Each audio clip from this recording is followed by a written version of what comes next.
Most commercial service companies do not have a sales effort problem. They have an aim problem. And until you separate those two things, every fix you try is going to be a more expensive version of the same mistake.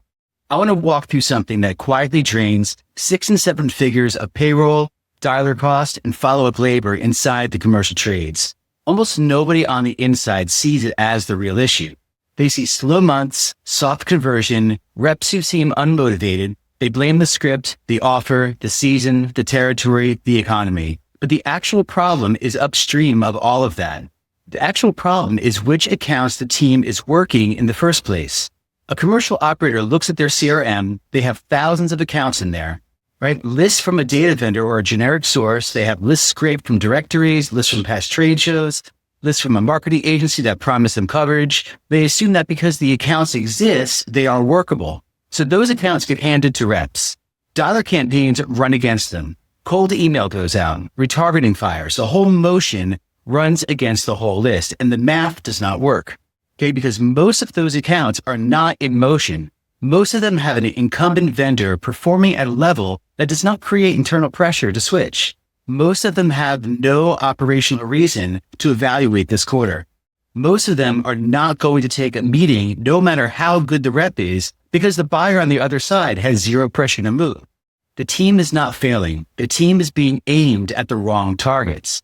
Now, here's where most operators try to fix the symptom instead of the cause.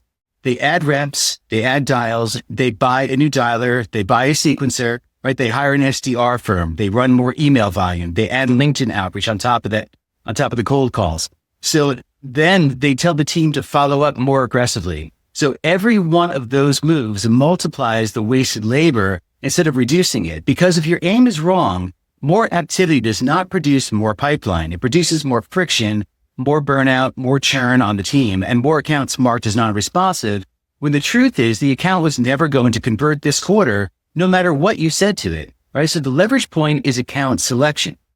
It's figuring out which accounts inside your serviceable territory are actually in motion right now and which ones are stable and not worth burning this week's labor on. So those are two completely different lists, right? Most operators are working both as if they are the same list, and that is where the money goes. So here is the difference in plain language.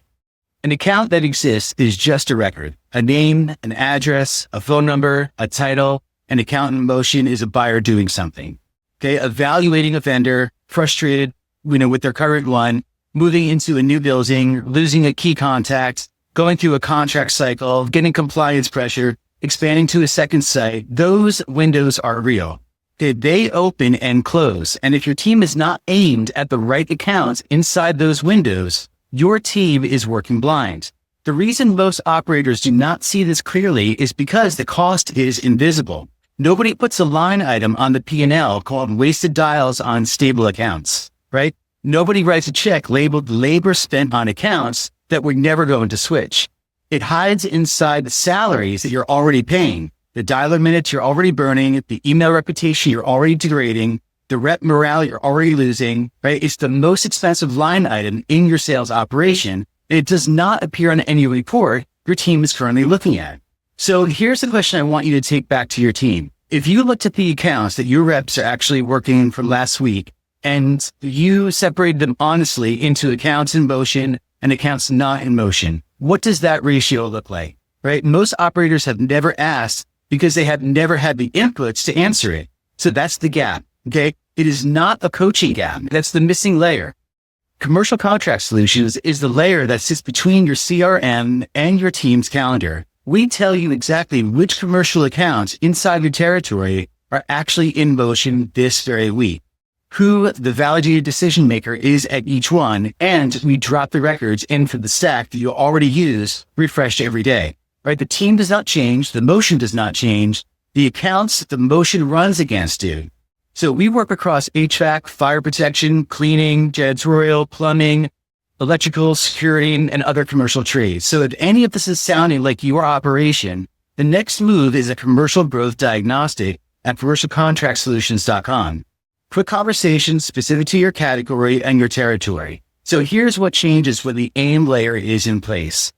The reps stop grinding through stable accounts. The dialer stops burning minutes on buyers with no operational reason to engage. The retargeting stops firing at accounts that were never going to convert. And the same hours land on accounts where the windows are actually open, and the conversion math reorganizes itself around the main change in aim, right? Same team, same offer, same territory, different inputs, different math. So if any of this sounds like the inside of your operation, look your Commercial Growth Diagnostic at commercialcontractsolutions.com. We'll look at your category and your territory, your stack, and the support level that actually fits how your team works.